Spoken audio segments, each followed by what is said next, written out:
bonsoir et bienvenue à ce programme. Vous savez, ça fait longtemps qu'on n'a plus aujourd'hui, pour des raisons que vous savez très bien.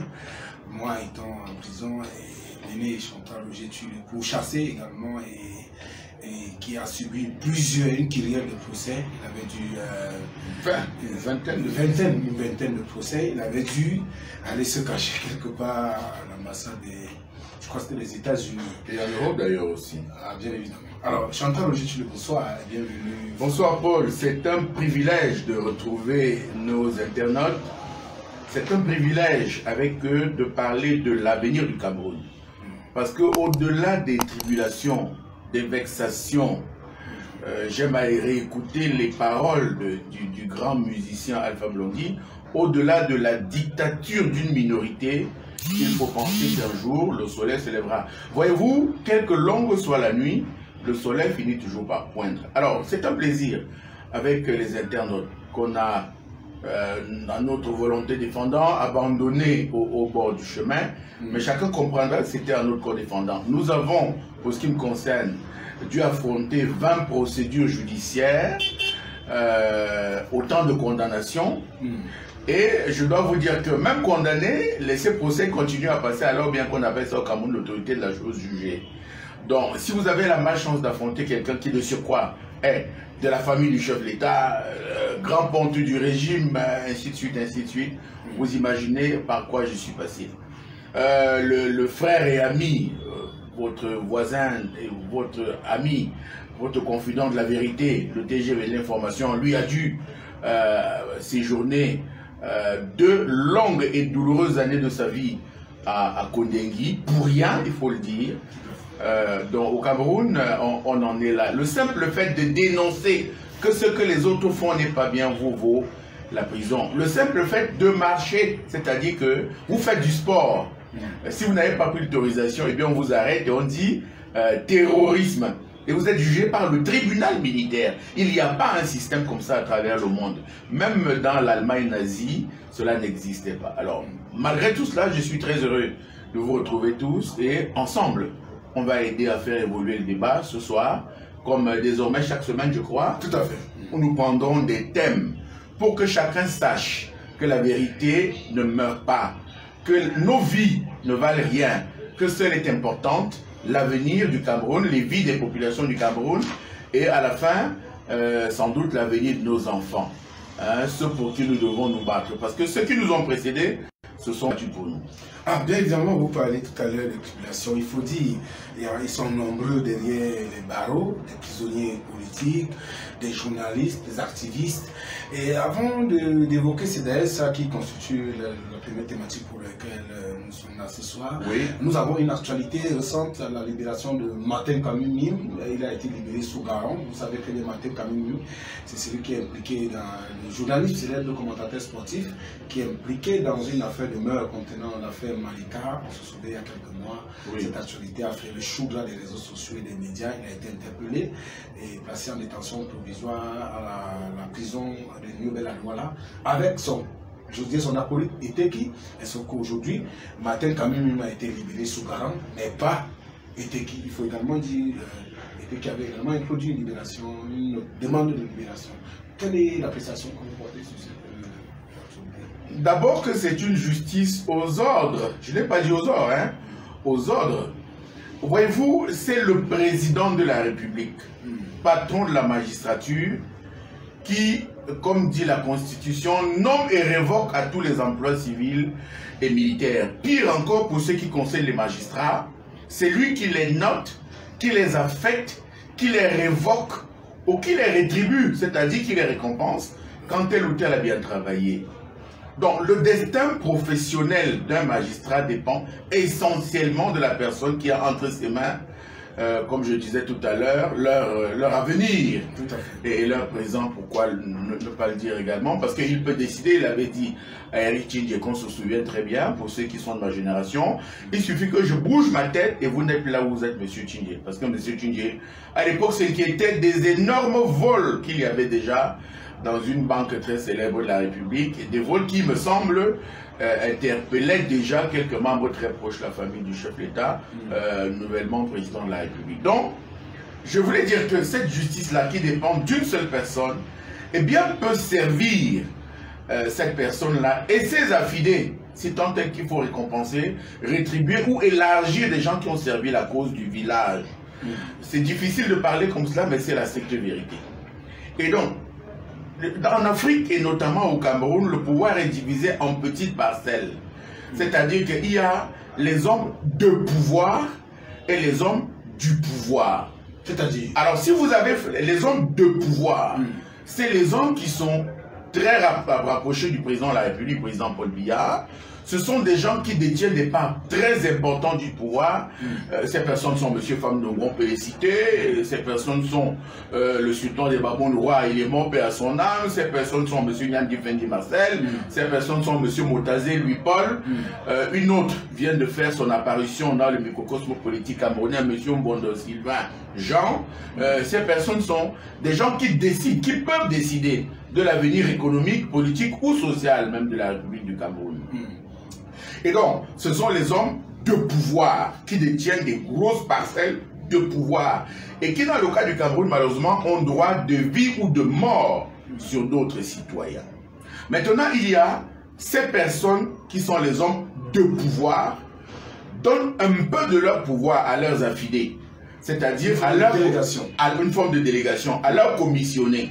Ce sont donc ces Jean-Paul et moi-même qui sont venus nous arrêter et nous ont enfermés. Ce sont les hommes du pouvoir, c'est-à-dire que les hommes de pouvoir les ont délégués parce que gênés par nos interventions, eh bien les hommes du pouvoir nous ont donc interpellés et nous ont embastillés. Les hommes du pouvoir sont donc ces roitelets qui détiennent une partie du pouvoir que les hommes de pouvoir, eux-mêmes tenant ce pouvoir du chef de l'État, ont.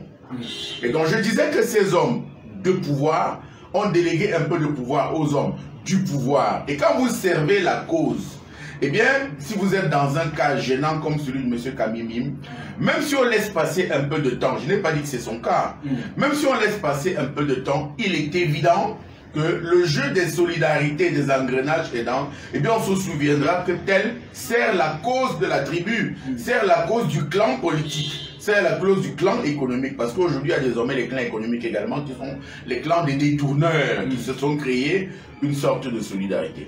Alors, entre ces deux, de quel clan a bénéficié M. Mim? Sans doute d'un de ces clans, puisque M. Teki, vous l'avez dit, a déposé la même demande pour bénéficier des mêmes largesses de la justice, et cela ne s'est pas passé. Permettez que je fasse un petit recul sur votre cas personnel. Il me souvient qu'on avait fait combien de renvois pour votre affaire? 27 renvois. 27 renvois, on n'a jamais vu ça dans le monde. 2 ans de détention préventive. 2 ans de détention préventive. Pour un motif de diffamation supposé. Oui, supposé, dont la peine maximale c'est 6 mois. Oui. Voyez-vous, vous n'étiez pas du bon côté de la barrière.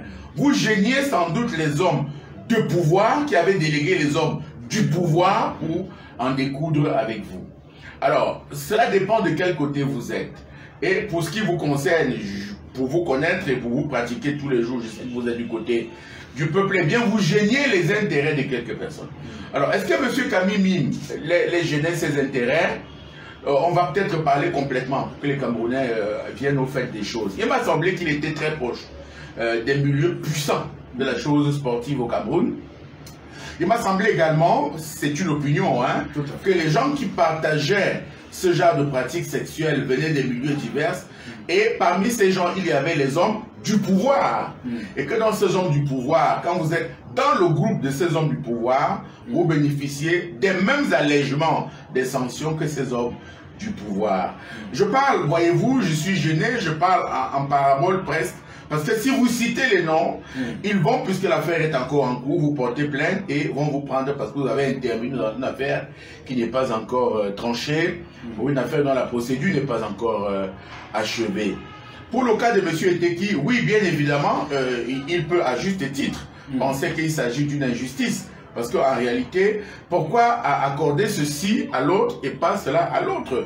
Il m'a semblé que tous avaient baissé leurs pantalons et que la République du Cameroun, qui pouvait s'en passer, avait dû assister à des sexes pas toujours glorieux, parce que c'est pas les plus fournis par la nature. Quand j'ai regardé ces petits sexes-là, c'était pas les plus glorieux de la République, finalement.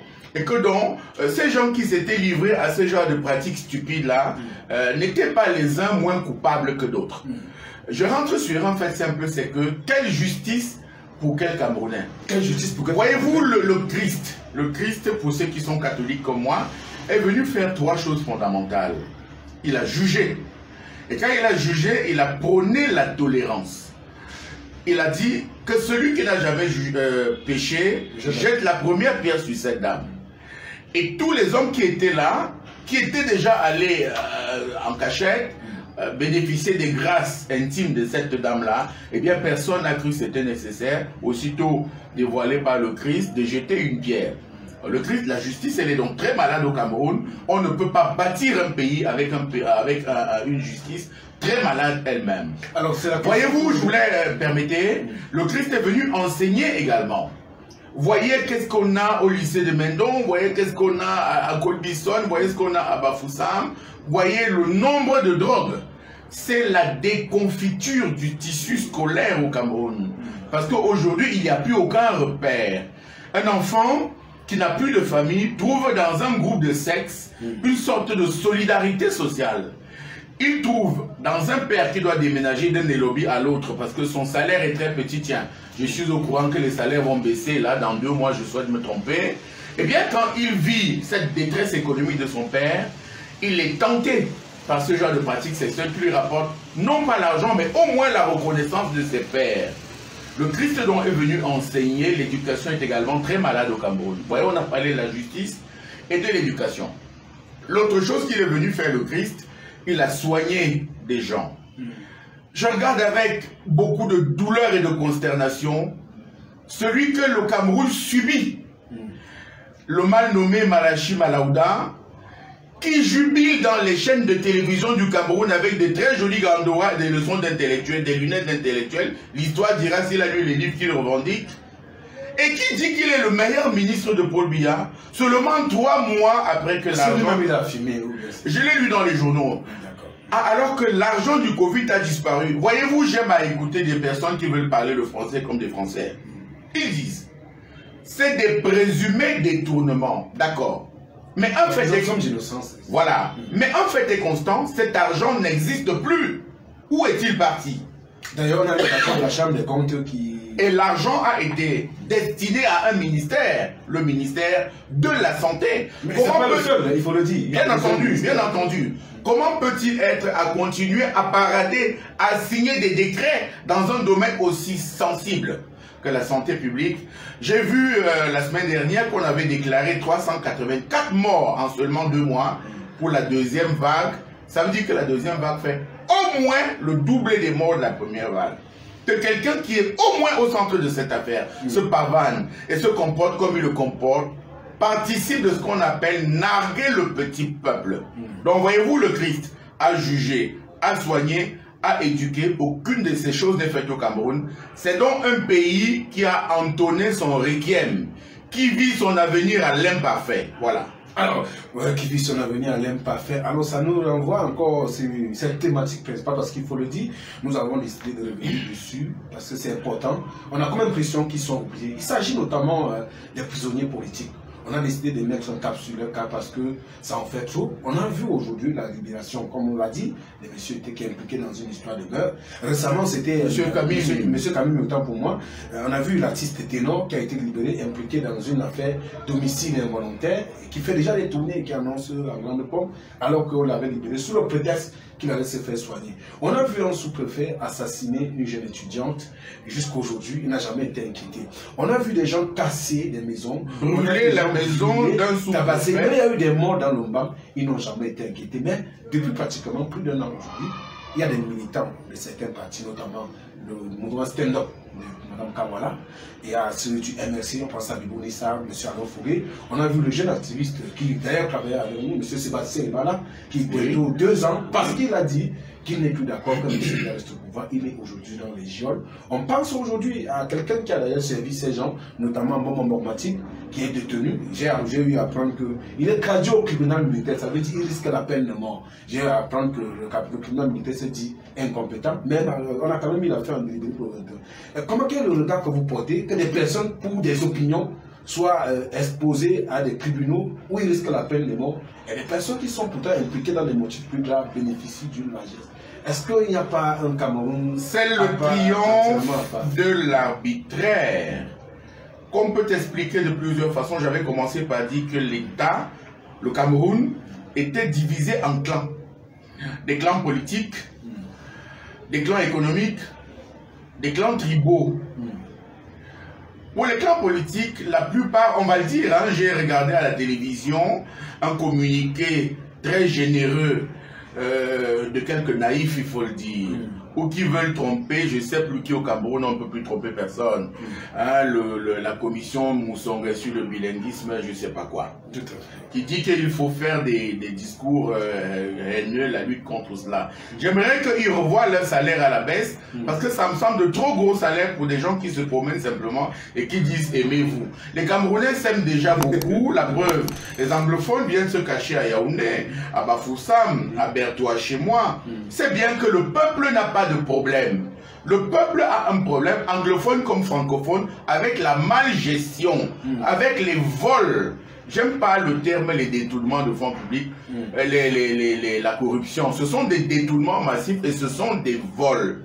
Et les gens qui se rendent coupables de ce genre de choses ne sont pas des présumés voleurs, ce sont des voleurs. Et ce sont des bandits. Il faut le dire parce que cette délicatesse en français ne doit pas s'appliquer quand les vies des gens sont en danger. Quand quelques personnes sucent le sang de d'autres, ce que je dis là, je le dis au propre comme au figuré. Alors je disais par là, aujourd'hui quand vous dénoncez la dictature d'un clan sur le reste du pays, tiens je suis très heureux, Alpha Blondy commençait par chanter de ces paroles très agréables pendant que nous entamions cette émission.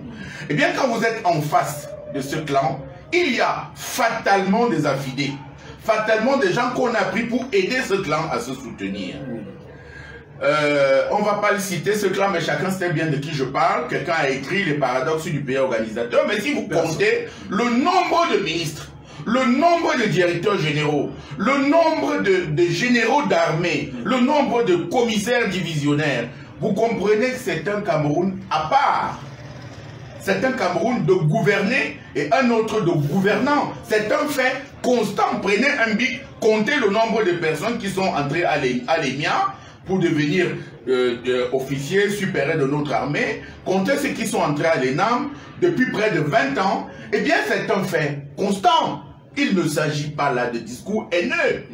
Allez à l'est de la République et regardez le nombre de personnes qui sont directeurs généraux de société, mon Dieu, ça ne court pas les rues. Quand donc on décide de décrier la malgestion, il est évident que ce sont ces gens qui gèrent ces gros budgets et qui les gèrent comme la casserole d'Ali Baba, eh bien ce sont ces gens qui doivent être l'objet de nos critiques. Il ne s'agit donc pas de tribalisme quand on dit ce clan du Sud, que ce clan du Sud gère le Cameroun à la petite semaine et qu'il ne faut pas le faire. Il ne faut pas faire comme ça. Voyez-vous, je ne souhaite pas cela au Cameroun, mais j'ai regardé Tutsi et Hutu au Rwanda.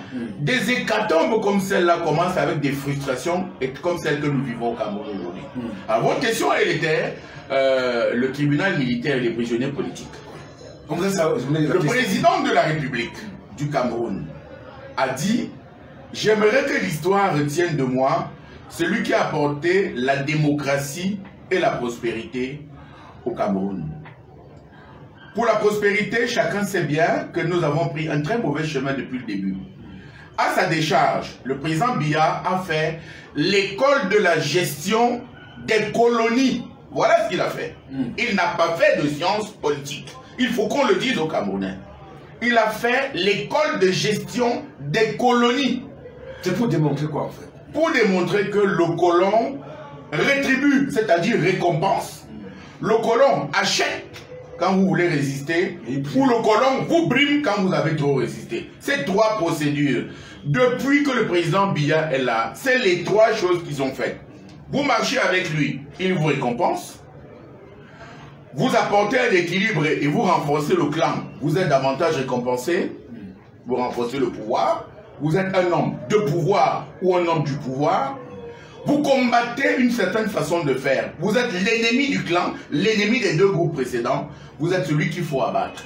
Et donc, tout est bon pour vous éloigner. rentrer dans la colonisation française au Cameroun, je ne parle pas de celle anglaise où on parlait l'Indirect Rule, eh bien c'était exactement cela. La colonisation allemande était plus violente encore, qui a vu la pendaison des Martin Paul Samba et tous les autres. C'est-à-dire que le colon, c'était trois choses. Et c'est l'école que la plupart des chefs d'État africains actuels ou passés, issus de la colonisation, sont allés faire en France. Il ne s'agit pas d'une école de démocratie. Du coup, à n'avoir pas lu la démocratie dans sa pratique réelle, il a l'excuse, le président Biya, de ne pas l'appliquer ici. Parce qu'il n'a pas étudié cela. Vous comprenez? Ça dit que c'est ce qui s'applique aujourd'hui à ces prisonniers au regard du... Vous allez voir, je vais arriver. Et donc, depuis 1982, je crois, à son arrivée au pouvoir, il a dit, il faut bien écouter les paroles. Mon illustre prédécesseur n'a pas failli, je n'y faillirai point. Prenez l'affaire dans le global. Dans le politique, cela s'applique complètement. Dans l'économie, pas du tout, mais on va en parler tout à l'heure. Dans le politique, il a dit à M. Tchidje, qui lui disait, il y a trop de vols. Je vous fais partie, parlons coup de tête.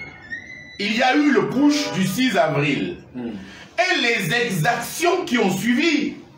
Est-ce que ces gens, grand Dieu, savent? Alors qu'il peut y avoir une interpellation des instances judiciaires internationales.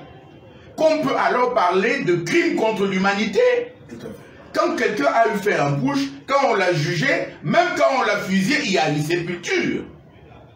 Je vous en parle parce que de mon dernier voyage, j'ai parlé avec des diplomates américains qui sont très assis sur ces principes. Il n'est pas impossible que de telles choses ressurgissent de leur décombre. Dans un tel cas, une frustration comme la mienne, comme la vôtre, feront-elles de vous un adepte de ce pouvoir ou un partisan du clan de M. Biya? Non. Donc j'expliquais que ceci peut ne pas être complètement de son fait, mais de la formation qu'il a suivie et de l'alchimie politique que Paris a mis en place dans la gestion des colonies. Je ne veux pas l'innocenter, vous allez voir.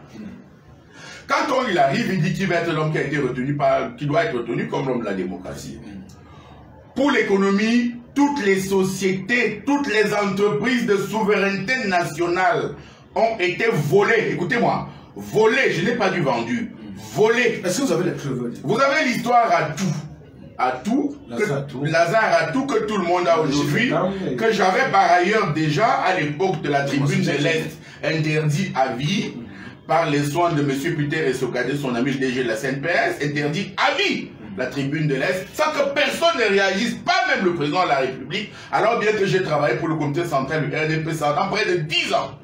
Comme journaliste, ce qui est du reste le seul métier que j'ai appris, parce que je suis interdit d'exercer le métier de journaliste au Cameroun à vie. Pour avoir dénoncé des voilà. Donc, voyez-vous, ce qu'il y a eu, pour être poli, on a bradé toutes les entreprises de souveraineté d'État. Si vous vendez l'eau, si vous vendez la lumière, si vous vendez le train, vous êtes au moins imprudent, ou alors économiquement stupide, ou alors économiquement inapte. Pourquoi? Parce que si vous engagez une guerre, je prie Dieu que ce ne soit pas le cas avec le Tchad, puisque vous avez vendu le train à Bolloré, je crois, si donc il est un proche ami du jeune Déby et qu'il vous refuse ces trains, comment faites-vous? Il me semble que l'armée du Cameroun n'a pas 50 avions de guerre. Comment allez-vous transporter vos troupes? Il me semble que le Transcamerounais, c'est comme ça qu'il s'appelait, hein, les rails, que le Transcamerounais s'arrête en Gaoundéré. Quand vous avez vendu l'eau, le monsieur qui a racheté l'eau peut provoquer des remous sociaux chez vous dès qu'il ferme l'eau pendant une semaine. Vous comprenez? En France, il a été question au moment de vendre quelques petites parts de EDF, Électricité de France. Eh bien, le peuple français s'est levé pour dire non à cette imposture, à cette forfaiture, à ce crime. Et ce projet est mort-né. Eh bien, chez nous, on a également privatisé la lumière. Ça fait que, au total, aujourd'hui, rien n'appartient plus à l'État du Cameroun au Cameroun. Que le budget que vous voyez mal concocté, gonflé de façon stupide, parce que les chiffres que vous voyez sont tous faux, vous le savez. Aucun chiffre de tout ce que vous voyez à l'Assemblée n'est bon. Pourquoi? Parce que les gens qui les ont faits ne sont pas des gens qualifiés pour ces chiffres. Ça vous ramène sur les cursus. Qui fait quoi? Il a sans doute beaucoup de volonté, M. Moutazé, mais vous n'enlèverez pas que ce n'est pas un économiste. qu'il est entré à l'ENAM après le baccalauréat A4, je crois section espagnole, ça n'en fait pas un économiste. Une économie sinistrée comme celle du Cameroun avait besoin de quelqu'un de plus pointu, de quelqu'un de chiffres, comme on dit en France. On dit que ce monsieur, il est chiffre, il connaît les chiffres. Donc, sur les prisonniers, dans l'économie, c'était voué à l'échec dès le début.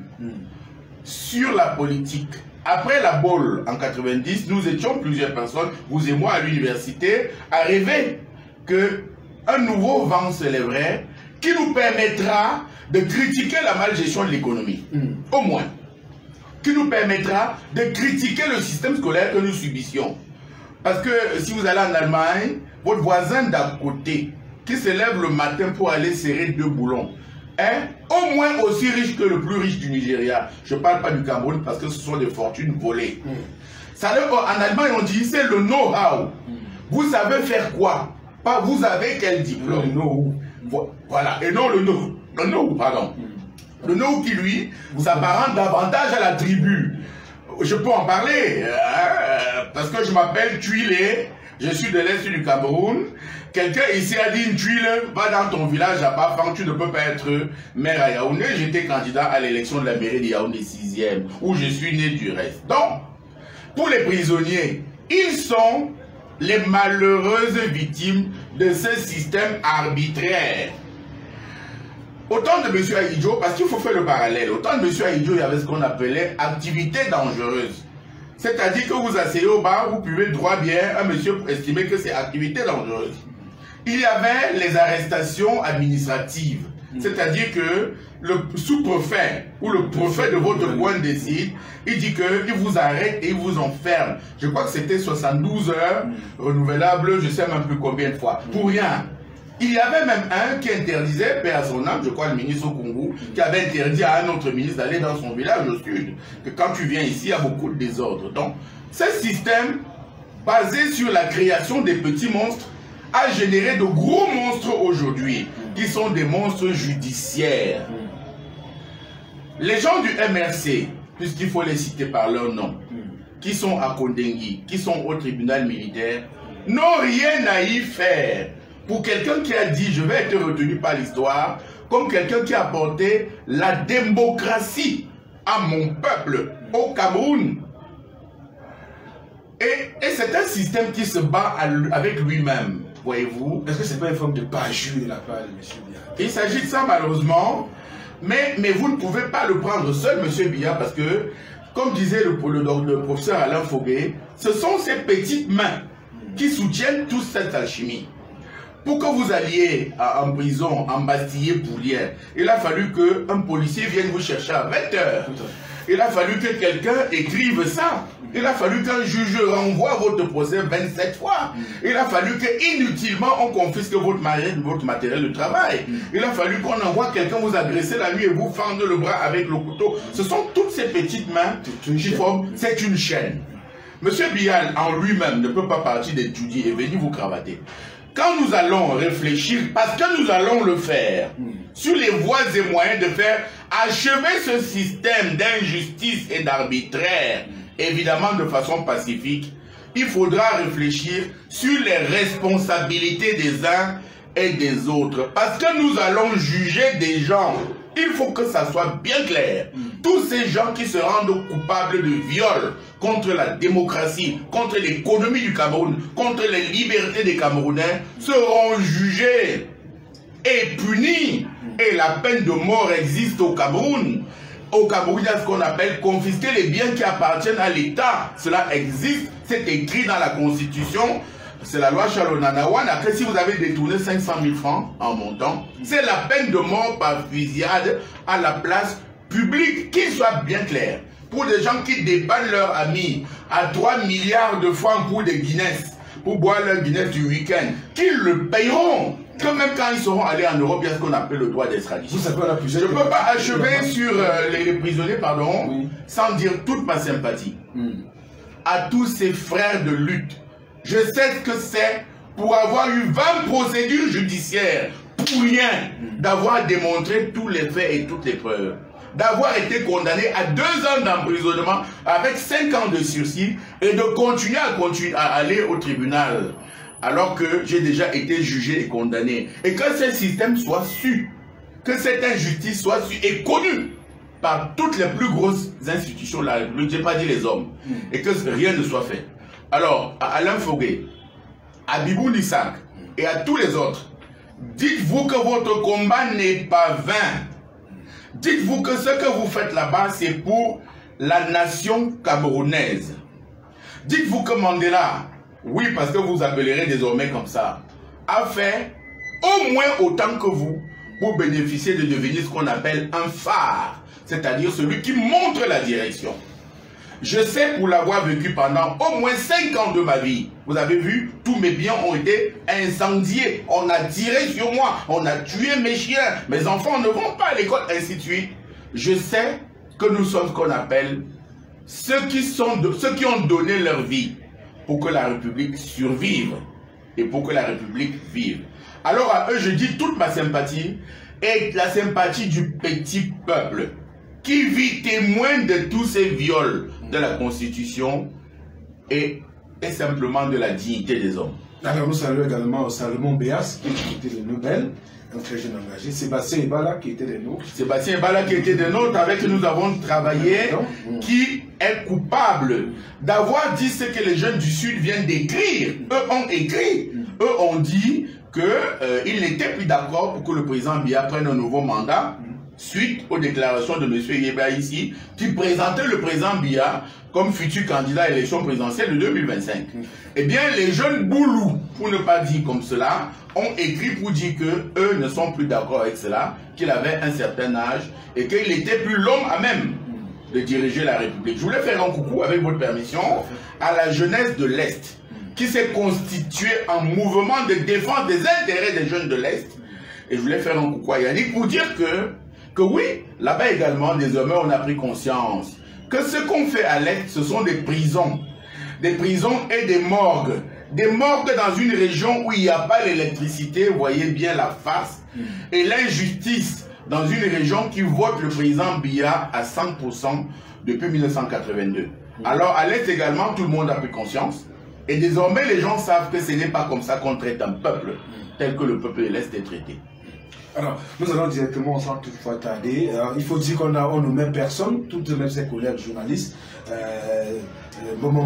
qui sont des sacrifiés du système, qui sont coupables d'avoir dit qu'on ne fait pas comme ça, qui sont coupables d'avoir défendu la fortune publique, qui sont coupables d'avoir dit nous sommes également des citoyens. Voilà.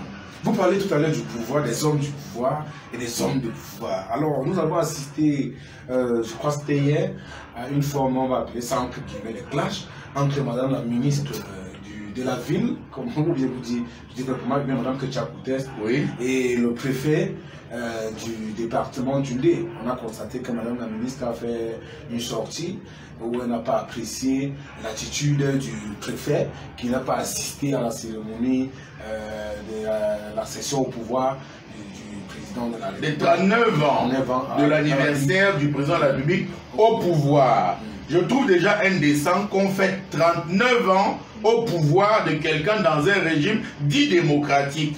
C'est au moins stupide de faire comme ça, au moins antidémocratique. Comment peut-on faire 39 ans au pouvoir? Eh bien, Paul, voyez-vous, il s'agit là d'un système qui se mord la queue. Et le contexte est d'abord un contexte de fin de règne. On aime beaucoup le président Biya, ce n'est pas mon cas, mais c'est terminé, c'est fini. Vous êtes un alchimiste, vous êtes un marabout, je ne pense pas qu'il fera 20 ans de pouvoir. C'est dans ce contexte que des petits clans se sont constitués. Parce que des gens qui gèrent la chose économique aujourd'hui pensent devoir la regérer pour le futur. Donc, être acteur plutôt que spectateur et essayer d'effacer leur vol et leur crime en continuant à rester aux affaires. Comprenez la candidature de Franck-Olivier Biya, si elle est vraie, comme cette tentative de pérenniser...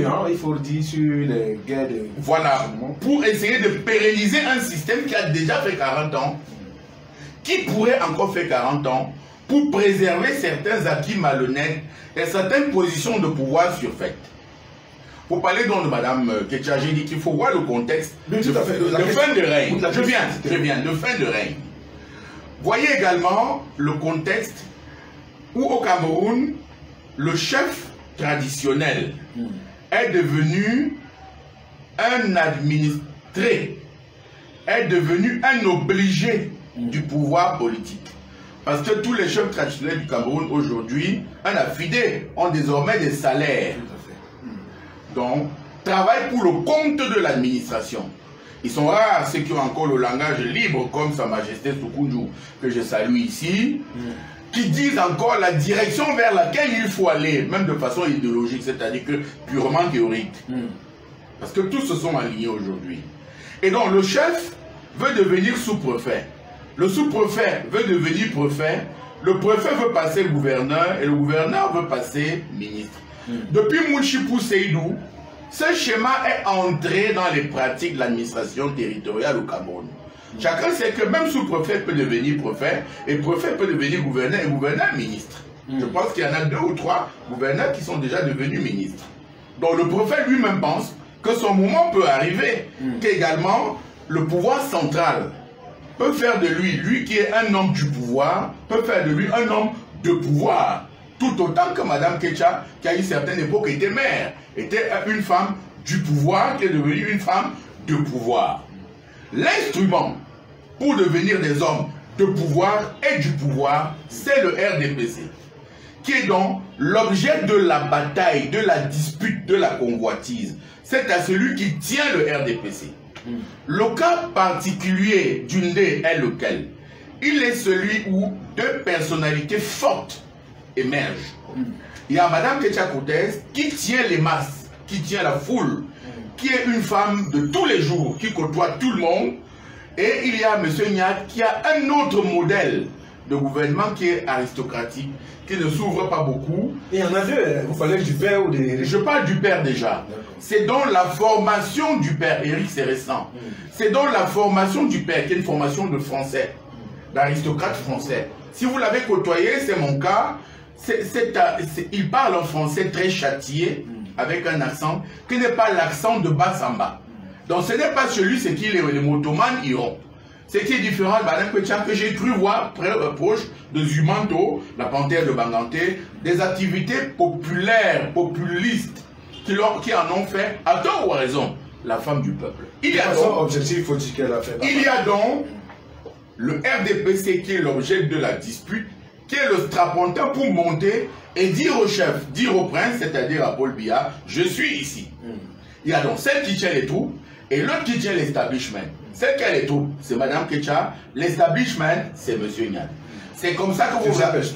Oui, c'est comme ça que vous avez vu un ordre venir du comité central, vous voyez, j'arrive sur Eric Nyat, pour dire, dans un pays démocratique, où les conseillers municipaux ont refusé de voter, que si vous ne votez pas, c'est quand même M. Eric Nyat qui deviendra maire à Banganté. Il faut remercier son père pour tout le travail qu'il a fait pour le renouveau national. C'est-à-dire qu'on est dans un système de rétribution, où on partage des petites prébendes selon qu'on est un homme de pouvoir ou du pouvoir.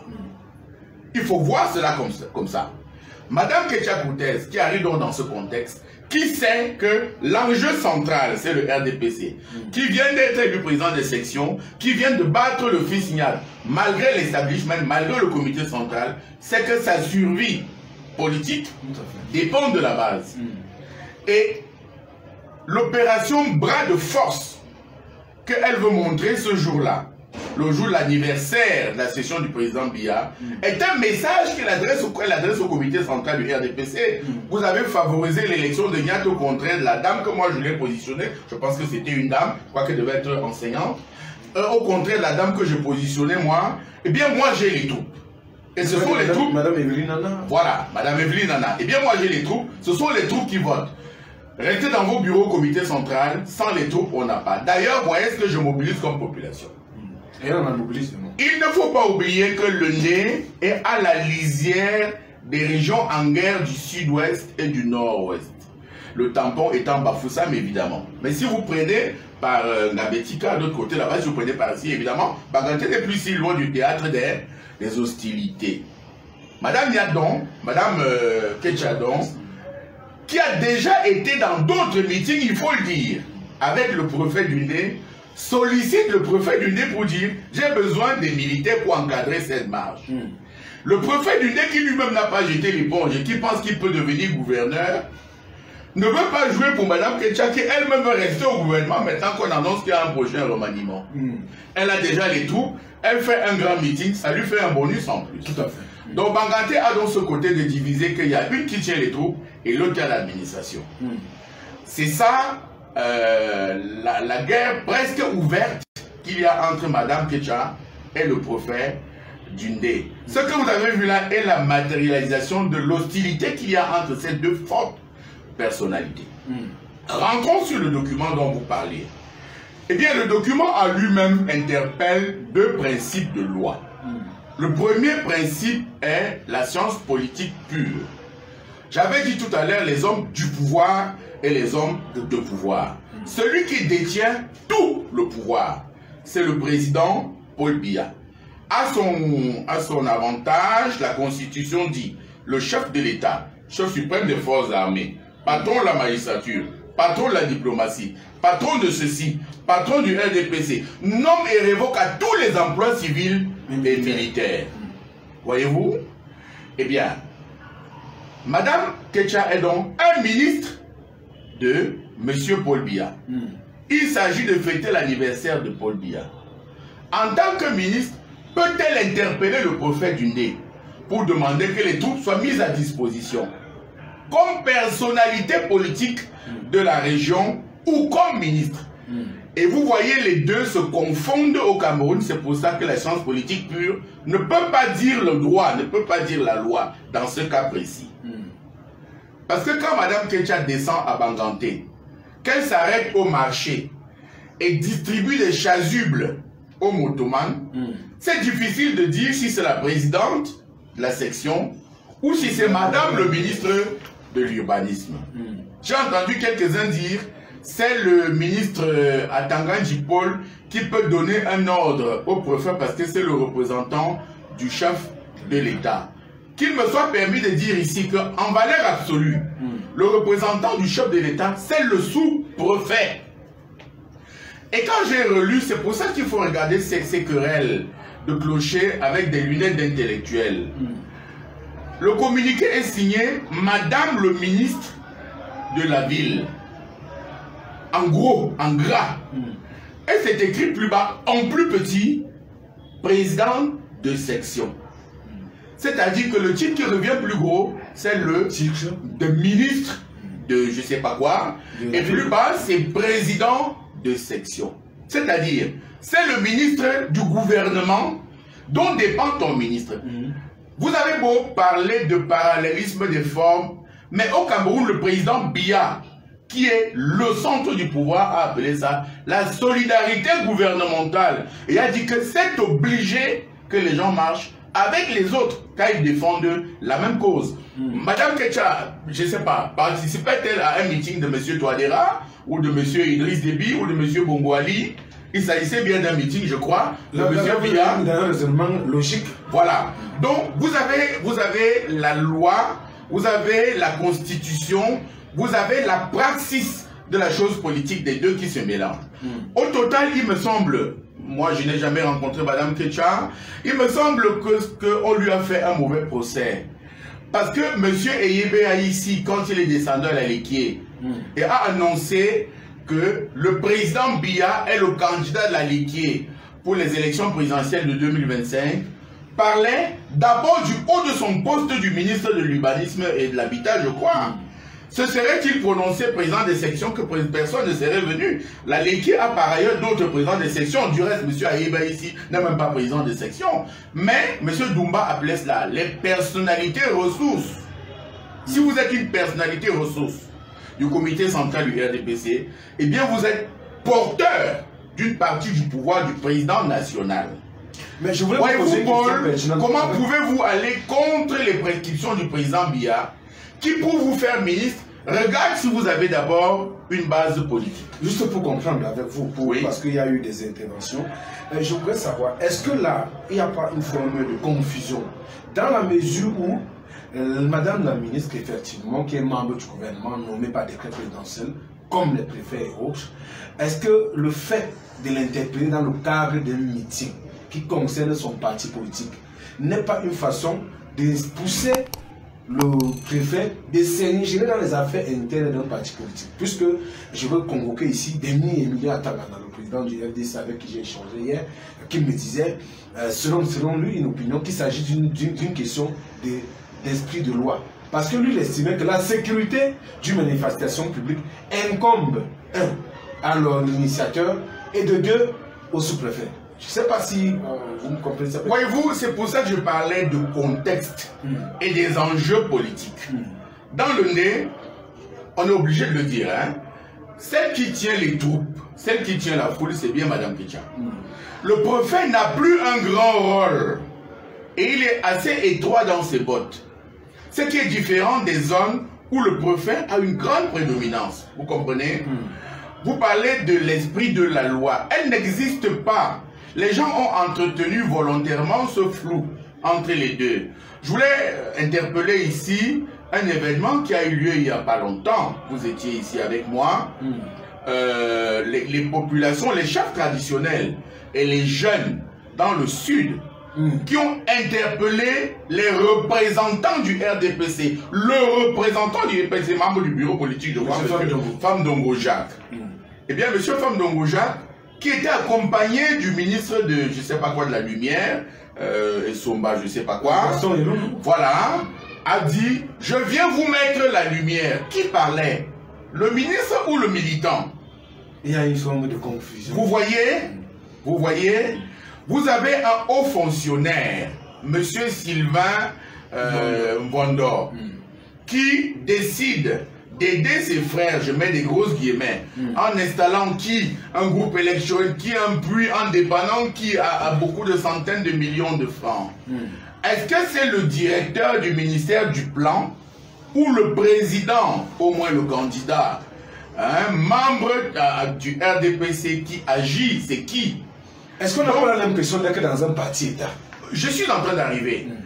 Pendant près de 20 ans, je peux en parler d'avoir vécu l'affaire de l'intérieur. Pendant près de 20 ans, le RDPC a occupé de façon illégale, si vous êtes dans l'autre perception de la chose alors, hein, le comité, le palais des congrès, qui est le palais du peuple, construit par la Chine, exploité par la Chine et restitué au gouvernement du Cameroun, à qui ce palais appartient. Donc si vous y logez, vous devez payer un bail, ce que le RDPC n'a pas fait. En tout cas jusqu'à maintenant, à ma connaissance, puisque nous sommes en train de monter une plainte justement à cet effet-là, avec des amis occidentaux, parce qu'il s'agit d'un abus et sans doute d'un détournement. Et donc, voyez-vous, ça rentre sur les différents bureaux que l'UNC occupait, utilisait à l'époque. Je vous ai dit que c'est une continuité.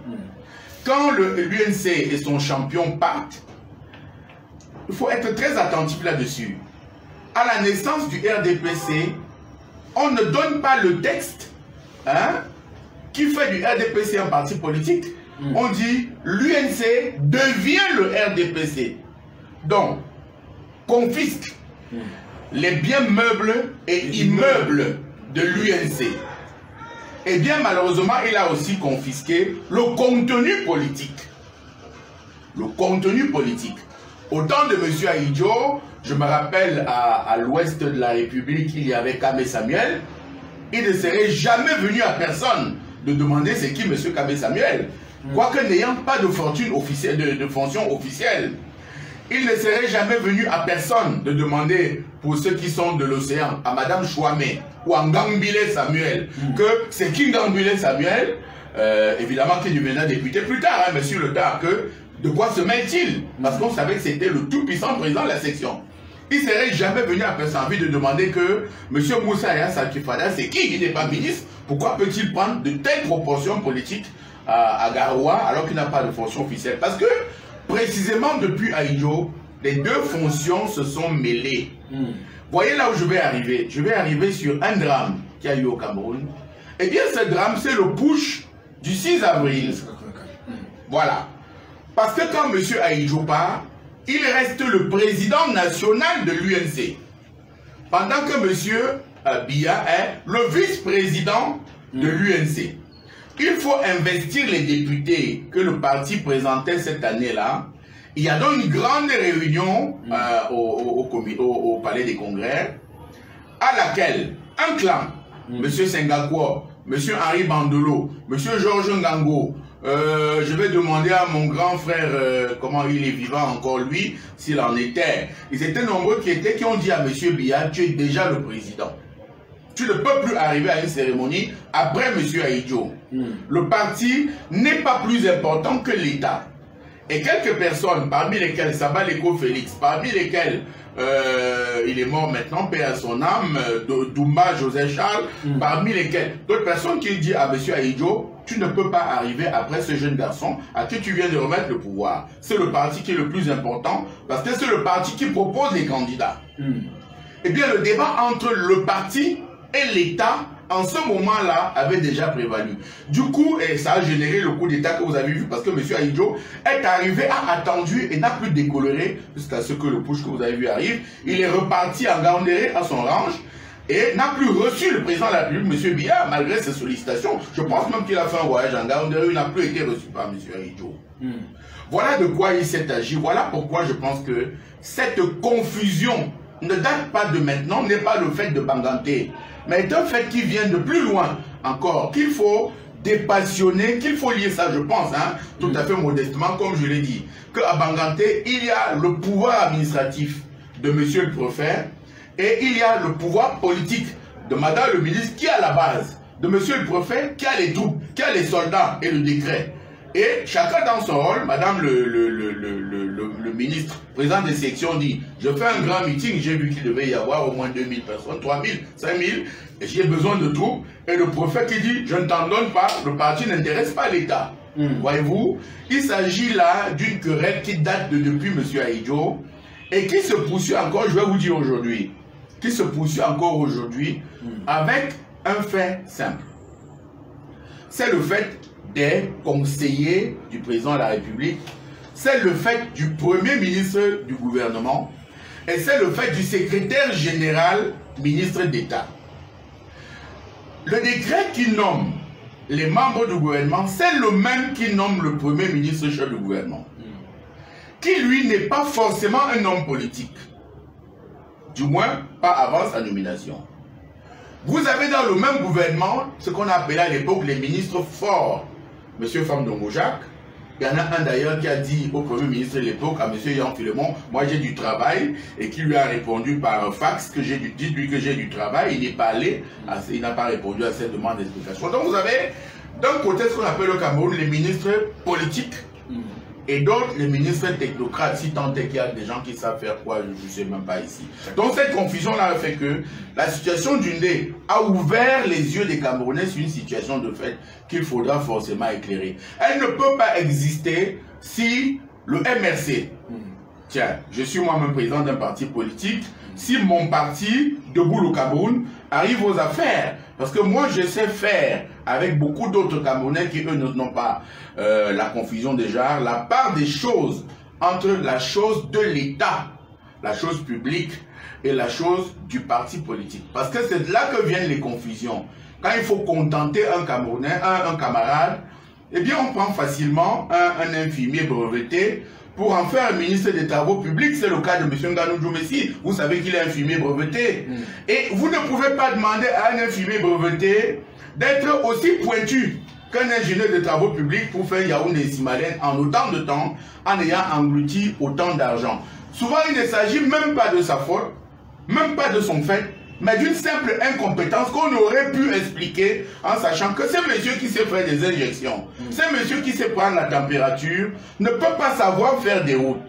Ça vous pose le problème également là du prophète du Ndé qui, je crois, sorti de quand il sort d'où souvent, l'école des autres là, de l'ENAM, oui, ne sait pas que pour le cas du RDPC, que l'anniversaire du président de la République est une sorte de jauge de la vitalité politique dans la zone politique du président des sections concernées.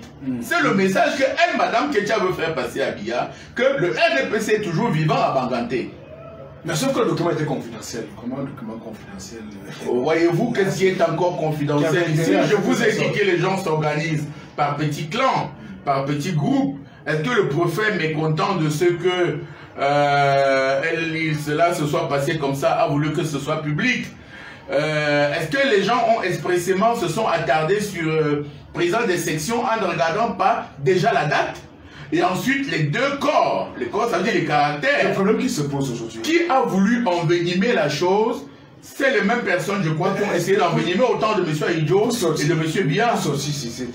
Est-ce qu'on ne doit pas comprendre par là que suite à la bataille politique qui prévaut dans le monde, notamment pour ces deux personnalités que vous avez citées, très fortes personnalités, Mme oui. Ketia Koutez et M. Tifendi Marcel, c'est le même jour. D'après les enquêtes, les informations qui nous sont revenues, c'est que le préfet était effectivement dans le meeting à Tonga. J'ai les mêmes informations. On écrira au préfet pour lui demander. On écrira au préfet pour lui demander. On espère qu'il démentira. Même si dans le démenti, il a menti. Mais il semblait bien que le préfet avait davantage d'intérêt au meeting qui se passait du côté de M. Nyat que de chez Mme Koutez. Et elle a bien compris le message. Parce que il y a également une autre curiosité. C'est juste des faits. On se souvient lors du règlement des organes de base, la ville de Banganté, la maison de parti a été vandalisée, les outils des élections ont été cassés, le matériel qui avait été mis sur pied a été cassé. Il a fallu que le gouverneur de la région de l'Ouest envoie les forces de sécurité parce qu'il s'est dit qu'aucun élément, je ne sais pas ce qui se passe, n'a pris les mesures pour protéger la maison de parti. Il faut dire quoi? Banganté s'est divisé en blocs, comme je vous ai dit. Il y a le bloc Nyat, sénateur, président du Sénat. Il y a le aristocrate. Sans doute très fortuné, on lui attribue à tort ou à raison une fortune colossale. Directeur de la Sonnelle, vice-premier ministre, directeur de ceci et de cela, député, je ne sais plus quoi. Donc, et aujourd'hui, président du Sénat, depuis plusieurs longues années. Et Mme Koutez, ministre issu du petit peuple, et gestionnaire du quotidien Zumanto, c'est l'équipe de football de là-bas. Non, elle n'en est plus. Je pense qu'elle avait un moment été ça. Quand je regardais mes documents tout à l'heure, quand nous avons décidé de parler de cet adultère entre le pouvoir politique et le pouvoir administratif, eh bien j'ai regardé, je crois qu'elle y a fait un tour. Effectivement, elle était donc, à Banganté, vous avez donc celui qui tient les troupes et celui qui tient le décret. Celui qui tient les troupes dit, j'ai besoin des soldats pour encadrer. Et celui qui tient les décrets, qui lui a ses amitiés chez M. Nyat, dit, je ne t'envoie pas mes troupes. Je ne t'envoie pas mes troupes.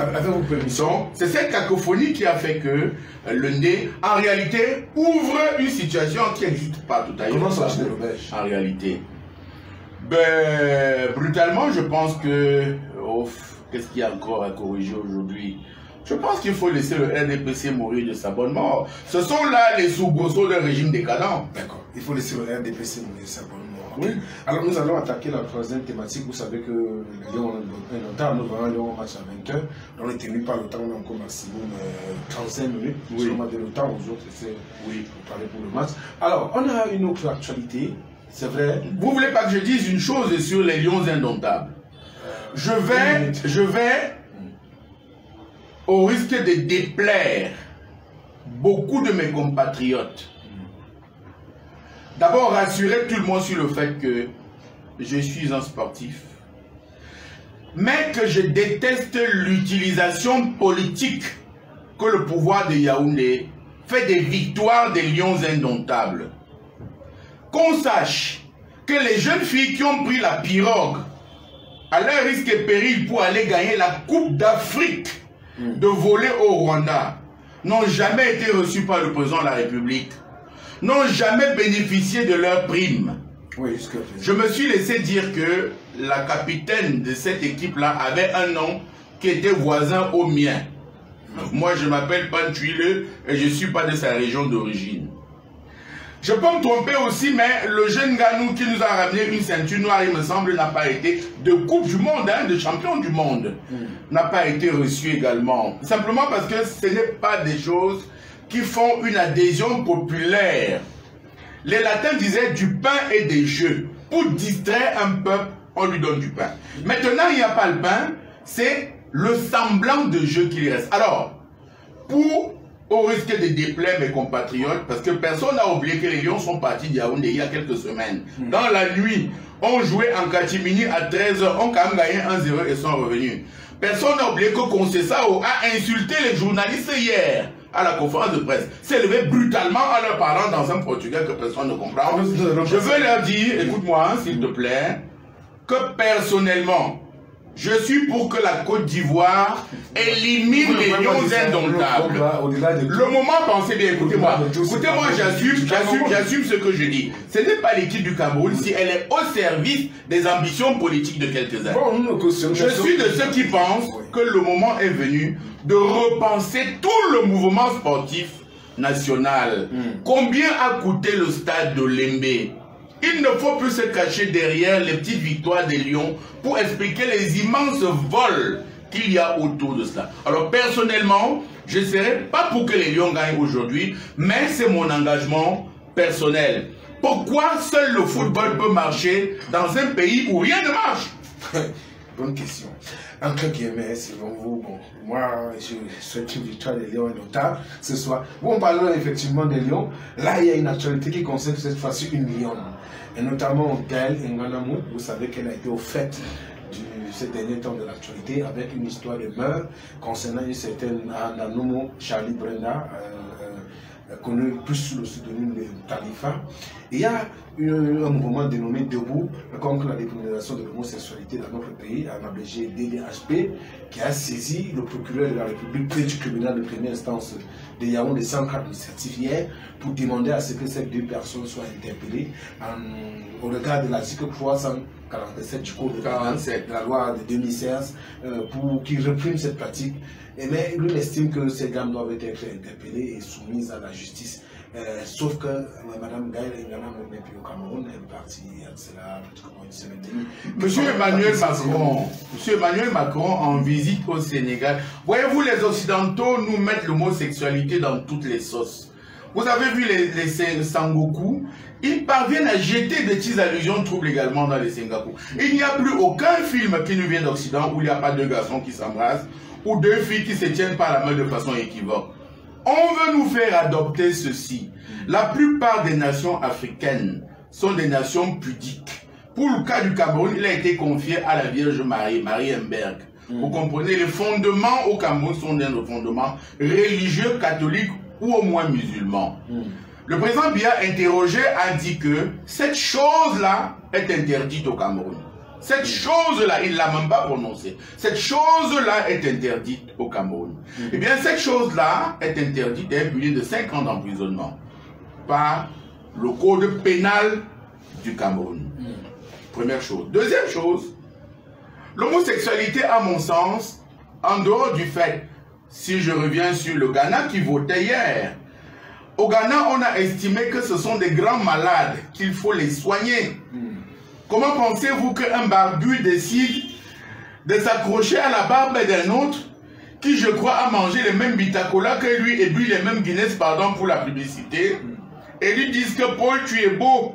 Comment peut-on penser qu'une telle abomination passe dans une société aussi pudique que la nôtre? Ça, c'est le côté social. Le côté économique de la chose, Paul, les nations les plus fortes, les plus puissantes au Cameroun sont les nations peuplées. Deux barbus, même volontaires, quand ils se sont brutalisés les arrière-trains, eh bien aucun d'entre eux ne concevra, même s'ils sont volontaires, deux filles de se becqueter, de se torturer les poitrines et d'autres parties que mon éducation m'interdit de dire ici, ne concevront quand même pas. Or, en économie, l'homme, c'est le premier capital. Regardez en Afrique, l'Égypte, les homosexuels sont fusillés là-bas. eh bien c'est une nation développée, en tout cas plus développée que le Cameroun. Regardez l'Algérie, cette affaire est interdite et punie de mort là-bas aussi. Regardez le Maroc.